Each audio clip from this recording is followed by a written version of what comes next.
Okay, guys and girls, $1 million buys you an incredible two-bedroom apartment.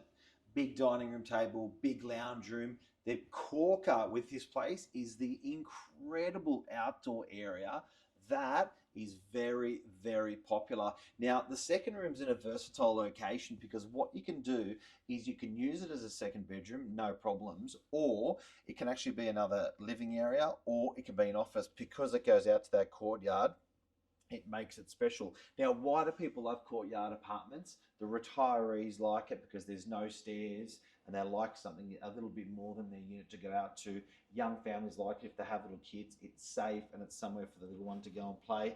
Bathrooms through there for your guests, and then through here's your main bedroom. That can fit a king size bed. It's got an ensuite as well, which is great, and then your built-in wardrobe. It's an air-conditioned apartment. It's probably at about 4 years old, so you're not having to do kitchens or bathrooms. To do a kitchen renovation, that can cost you as much as 30 grand. To do a bathroom renovation, that can cost you as much as 30 grand. So if you think about it, there's almost $80,000 worth of work that doesn't have to be done when you're buying something that's within a couple of years old. So guys, courtyard apartment, $1 million DY, so close to everything on the northern beaches, the Beeline bus. They're great restaurants, great shopping, zip into the city. This is a spectacular apartment that will have excellent capital growth. Love you, see you, bye.